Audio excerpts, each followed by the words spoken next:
आज अडयाला जेल के अंदर अलकादर ट्रस्ट केस की समाअत थी। इस समाअत के अंदर जो आखिरी गवाह हैं उनके ऊपर क्रॉस एग्जामिनेशन चल रहा है।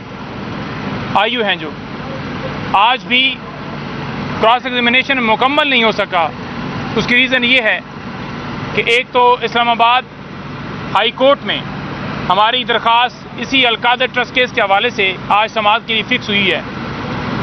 तो एक तो वहाँ पर टीम हमारी एंगेज है, क्योंकि उस केस के अंदर जो इस्लामाबाद हाई कोर्ट के अंदर है उसमें हमने सदा की थी कि 2020 के अंदर जो 190 मिलियन पाउंड था वो केस उस वक्त जो है वो ख़त्म हो गया, उसको क्लोज़ कर दिया गया। तो उसकी तमाम डिटेल्स हमें चाहिए, क्योंकि इस केस के अंदर उसका बड़ा रेलेवेंट सारा मवाद है। क्योंकि हम अपना मौक़िफ़ अच्छे तरीके से तभी पेश कर सकते हैं जब हमें जो हमारी रिक्वायरमेंट्स हैं, जो हमारे डॉक्यूमेंट्स हम समझते हैं कि ये अदालत के अंदर पेश करना ज़रूरी है, जब तक वो हमें नहीं दिए जाएंगे तब तक जो है वो केस उसमें हमारी तरफ से मजबूती नहीं हो सकती। क्योंकि ये नुक्ता बहुत ज़रूरी था कि जो उस वक्त केस 2020 के अंदर ख़त्म किया गया, क्लोज़ किया गया, उस वक्त ये नैब ने धमाले मारी कि हमने पैसे ले लिए हैं, हमने पैसे रिकवर कर लिए हैं। तो दोबारा जो है वो किसके हुक्म के ऊपर ये केस खान साहब पे और बीबी साहबा के ऊपर बनाया गया। खान साहब और बीबी साहबा, परवेज़ खटक ने बयान दिया, इसमें जुबैदा जलाल ने बयान दिया, आज़म खान ने बयान दिया और उसके अलावा दीगर और लोग जिन्होंने गवाही दी। किसी एक ने खान साहब और बीबी साहबा के हवाले से फाइनेंशियल बेनिफिट का जिक्र नहीं किया, यानी कि उन्होंने कोई माली फ़ायदा नहीं लिया। पैसे जो हैं वो मलिक रियाज के थे जो उन्होंने सुप्रीम कोर्ट में जमा करवाए और वो हुकूमत पाकिस्तान के पास जा चुके हैं। उसमें खान साहब का क्या कसूर है? अलकादर ट्रस्ट जो है उसमें खान साहब और बीबी साहबा दोनों ट्रस्टी हैं, वो मालिक नहीं है। उसका कोई एग्रीमेंट तो पड़े, उसके कोई देख के तो सही कि उसके अंदर कॉन्टेंट्स क्या हैं। उसके अंदर बड़े वाज़ेह हैं कि ये ना ये सेल कर सकते हैं, ना ये उसको किसी और के नाम के ऊपर ट्रांसफ़र कर सकते हैं, ना इनकी ऑनरशिप है, बल्कि ये तो सिर्फ ट्रस्टी हैं वहाँ पर। अच्छा, इसके अलावा आज तोशाखाना केस में जो गैर कानूनी गिरफ्तारी डाली गई थी खान साहब और बीबी साहबा की, उसकी भी आज समाअत है इस्लामाबाद हाई कोर्ट में।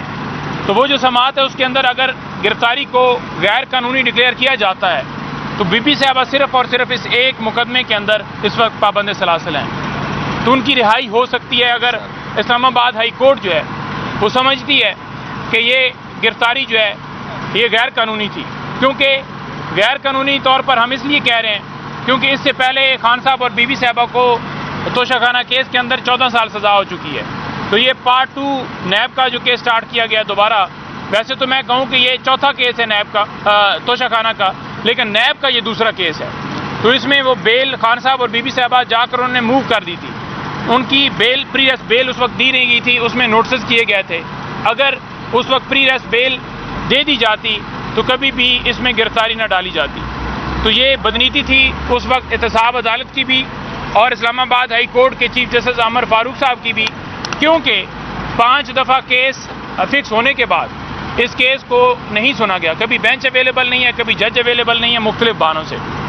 तो लिहाजा इस वक्त उनके ऊपर सिर्फ ये एक केस जिसमें वो पाबंद सलासिल है, मैं बीबी की हद तक बात कर रहा हूँ, खान साहब पे 9 मई के हवाले से भी केसेस हैं। लेकिन अगर वहाँ से अहकामात होते हैं तो मैं इन एडवांस हमेशा मैं कहता हूँ कि हमारी ये सदा हो गई कि मौजूद अदालत प्रोटेक्शन भी दे कि किसी और मुकदमे में गिरफ्तार ना किया जाए।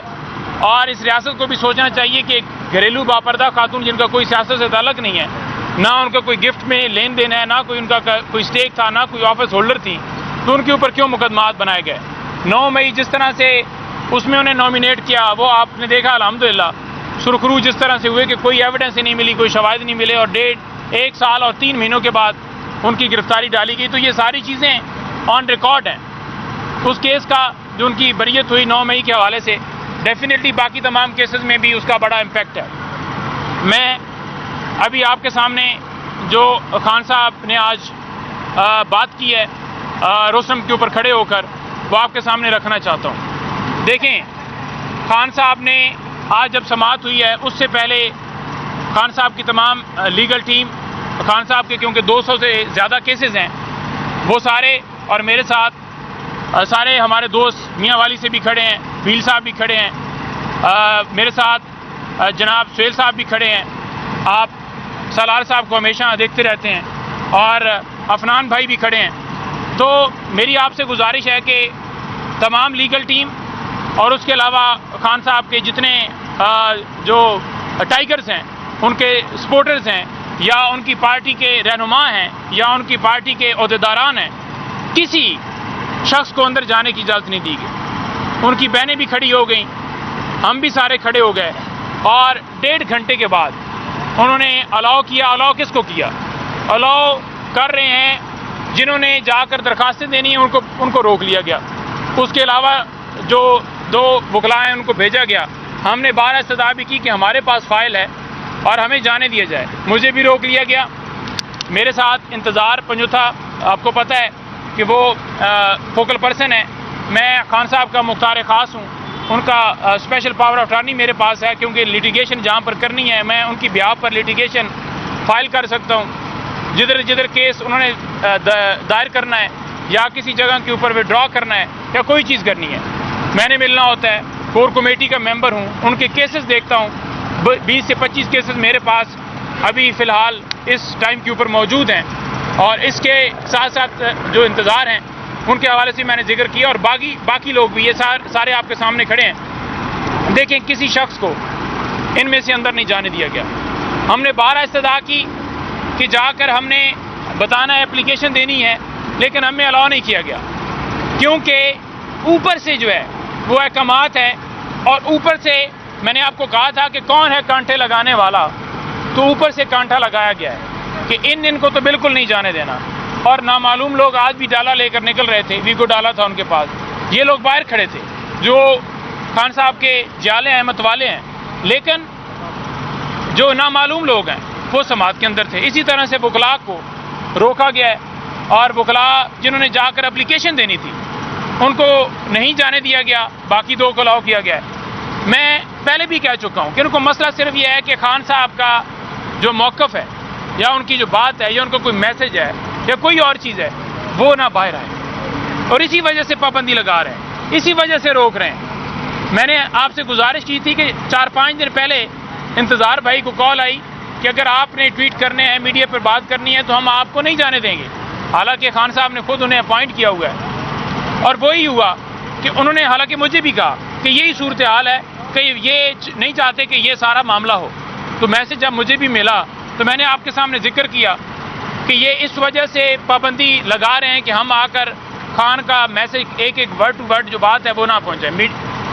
जो साफ़ी हजरात हैं वो जाते हैं, समटाइम्स ऐसी न्यूज़ होती हैं जो और रंग से पेश की जाती हैं। जैसे पिछले दिनों आया कि उन्होंने जो है वो गैर मशरूत माफ़ी मांग ली, तो क्लैरिफिकेशन देनी होती है, हमने आकर मौक़िफ़ बयान करना होता है, हमने जाकर शाम को 5-6 मीडिया चैनल्स के ऊपर बैठ के बात करनी होती है, यहाँ पर आकर बात करनी होती है। खान साहब का जो हमें पर्सनल मैसेज वो मीडिया से हट के बात करते हैं वो हमने आकर कौम को देना होता है। तो क्यों कदघन है? पहले आपने खान साहब की तस्वीर के ऊपर पाबंदी लगाई, उनकी स्पीच के ऊपर पाबंदी लगाई, उनकी वीडियो नहीं चल सकती, उनका नाम नहीं चल सकता, और अब जो है उनके वकला के ज़रिए बयान उनका नहीं चल सकता। तो ये पाबंदी लगाई गई है, पाबंदी ऊपर से कांटा लगाया गया है कि इनको बिल्कुल अलाउ नहीं करना, इनको बिल्कुल इजाज़त नहीं देनी। एक शर्त पर हमें इजाज़त है कि अगर हम यहाँ पर बात करना बंद कर दें, हम शोज़ में जाना बंद कर दें, हम ट्वीट वगैरह करना बंद कर दें, फिर वो अलाउ करेंगे। खान का मौक़िफ़ बाहर लाकर पेश करना बंद कर दें, फिर हमें वो इजाज़त देंगे। लेकिन आप बेशक 100 पाबंदियाँ लगा लें, आप 1000 पाबंदियाँ लगा दें, आप कहें कि आपने नहीं जाना, हम हर रोज़ इधर आएंगे, हम हर रोज़ इधर शोर मचाएंगे, हम हर रोज़ मीडिया से बात करेंगे। हमें जो बंदा अंदर जो जाएगा, जो आकर खान साहब की बात करेगा, हम वो बात भी करेंगे। जिस हद तक हमें इन्फॉर्मेशन पहुंच सकेगी हम अपना मौक़िफ़ रखेंगे, और ये जो जुल्म और जबर किया जा रहा है, ये जो लाकानूनियत है, इसको हम उजागर करते रहेंगे। ये अगर देखने को तो आए तो ये ओपन ट्रायल है, ओपन ट्रायल है ना, ये ओपन ट्रायल का कहा हुआ है, लेकिन किसी सूरत ये ओपन ट्रायल नहीं है। जब वकला को, जब उनके रहनुमाओं को, उनके वर्कर्स को नहीं जाने दिया जा रहा, तो ये कौन सा ओपन ट्रायल है? इसलिए बंद कमरे के अंदर ये समाअत की जा रही है कि अपनी मर्जी से कार्रवाई करके फैसला सुनाया जाए, और जो ही ओपन कोर्ट में समाअत होती है तो सारी चीज़ें एक्सपोज हो जाती हैं कि जज साहब ने ये कैसे फैसला सुना दिया। तो हम यहाँ पर इस चीज़ का पुरजोर मुतालबा करते हैं, और जो खान साहब की हमेशा डिमांड रही है, वो डिमांड भी हमेशा की तरह हम इधर कहते हैं कि काजी फाइज़ साहब, खान साहब के और बीबी साहबा के और पाकिस्तान तहरीक इंसाफ के केसेस से अलहदा हों, चीफ इलेक्शन कमिश्नर और तमाम मेंबरान को इस्तीफ़ा देना चाहिए। जो हमारी दरखास्तें सुप्रीम कोर्ट के अंदर पेंडिंग हैं, उन दरखास्तों को लगाना चाहिए। 9 मई जुडिशल कमीशन हो, फंडामेंटल राइट्स की वॉलेशन हो या दीगर हमारी दरखास्तें हों, जो दरखास्तें ज़रूरी नहीं होती वो लगा दी जाती हैं, रिव्यू की दरखास्तें भी लगा दी जाती हैं। मैं 1 मिनट के लिए सलार भाई को टाइम दूंगा, सुहेल भाई बात करना चाहेंगे तो वो करेंगे, फिर हम इजाज़त लेंगे। जी सर, 1 मिनट। जी बिस्मिल्लाहिर्रहमानिर्रहीम। आज जैसे हम आए थे तो यहाँ पे आज एक बार फिर देखने को मिला कि वही नामालूम लोग आए थे। पहले तो हमने देखे थे कि वो टैक्सी में आते थे, लेकिन आज उस पर ख़ास करम रहम था कि वो भी घोटाले में आए थे। तो आज भी हम ये कहना चाहते हैं कि अडियाला जेल को कौन कंट्रोल कर रहा है, किसके कहने पे कंट्रोल कर रहा है। हम ये भी मुतालबा करना चाहते हैं कि नानी 420 जिसके टिकटॉक के लिए तो प्रोटोकॉल सिक्योरिटी है, कार्टून चेरी ब्लॉसम की प्रोटोकॉल के लिए तो सिक्योरिटी है, तो फिर एक साबिक वज़ीर-ए-आज़म 25 करोड़ पाकिस्तानियों का लीडर, उसके लिए क्यों सिक्योरिटी इंतजाम नहीं है कि वाई कोर्ट में जाके न यहाँ पे हम जलील होंगे न ये जलील होंगे। लेकिन ये नहीं चाह रहे। लेकिन आज हम फिर भी कहते हैं कि हम सिक्योरिटी इदारे तो हमें तंग कर रहे हैं, लेकिन जुडिशरी की इम्तिहान है कि वो अपने कानून और अपने फैसले पर अमल दरामद कराए। जिस तरह उन्होंने PGI के 3 MNAs के खिलाफ फैसला दिया और उस पर अमल दरामद हुआ, चंद घंटों में उसके खिलाफ नोटिफिकेशन हुआ, लेकिन यहाँ पे ये हमें आर्डर देते, यहाँ पे आर्डर लेके आते अडियाला जेल में एक क्लास 4 नौकरी के बराबर इंसान वो आर्डर को पाड़ के बाहर रख देते और हमें कहते आप बाहर जाए। आज में हमारे साथ बदतमीजी हुई तो हम इसकी मजम्मत करते और ये भी कहना चाहते कि खान के एक अल्फाज की तायीद करे, चाहे जान जाए, चाहे जिंदगी जाए, चाहे हमारे घर बर्बाद हो जाए, हम इनके साथ खड़े हैं, खड़े रहेंगे और खड़े मरते दम तक साथ देंगे। दूसरी बात यह है कि जब तक खान जेल में हम इस अडियाला के बाहर आएंगे, या हम होंगे या खान बाहर रहा होगा, इंशाल्लाह आखिरी दम तक साथ होंगे।